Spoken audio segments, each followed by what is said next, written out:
Les écoliers de l'école primaire publique de Gomboko pourraient-ils effectuer la rentrée scolaire 2021-2022? Difficile de répondre à cette question à quelques heures de la reprise des classes. Et pour cause, ce bâtiment de 3 salles de classe, construit en terre battue, s'est écroulé lundi 13 septembre, jour de la pré-rentrée scolaire.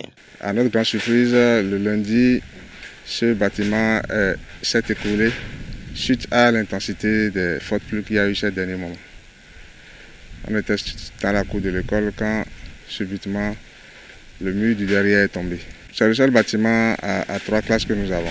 C'est le seul bâtiment qu'il y a dans l'école à 3 classes qui est construit en terre battue. Et vous avez vu, depuis le lundi, on était là avec la directrice. J'étais à la maison quand elle m'a appelé que de venir. J'étais là. Quelques instants en train, on attend. On constate que c'est le bâtiment qui est effondré. Donc, moi, j'ai remercié Dieu parce que ce n'est pas au temps de la rentrée. Imaginons ce qui allait se passer si les enfants étaient là. Si le pire est évité, reste maintenant à trouver une solution au plus vite afin que, tout comme leurs camarades des autres établissements du Bénin, les apprenants de l'EPP Gomboko puissent eux aussi retourner à l'école dès lundi prochain. Bon, actuellement, nous-mêmes, on est là, on croise les doigts, on croise les bras, on ne sait pas quoi faire. Nous nous sommes rapprochés de l'association des parents d'élèves, mais à notre grande surprise, on ne les voit pas.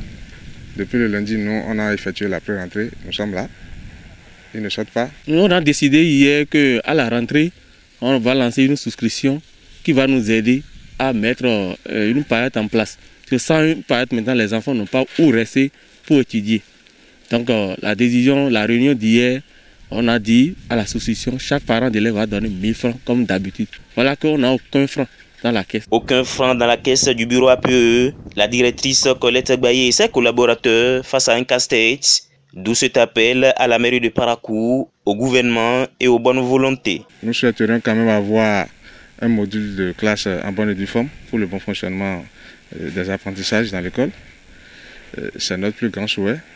Si les bonnes volontés ou bien l'État aussi peut écouter notre cri de détresse et venir à notre secours, ça nous ferait plaisir. Donc je demande aux personnes de bonne volonté qui peuvent nous aider comme Lions Club. On n'a pas de l'eau. Les gens politiques, il s'est déplacé, il est venu ici lui-même. Plusieurs fois, il nous a promis qu'il va construire une mobile de 3 classes plus bureau magasin. Mais on ne l'a jamais vu faire. Donc s'il est à l'écoute, on nous demande pardon. Dites-le pardon, il n'a qu'à venir voir de quoi nous souffrons. Nous sommes au bout de souffle. Chaque fois qu'il fait que même quand on convoque la réunion, on dit aux parents, il y a souscription, on ne les voit pas. Puis les gens sont fatigués de souscription. Depuis 10 ans. L'État, on adresse des correspondances, la mairie, le CA et autres, on adresse des correspondances. L'école primaire publique Gomboko est créée officiellement en 2011. Elle compte aujourd'hui 6 groupes pédagogiques du CIO CM2 et son état actuel est loin d'être honorable.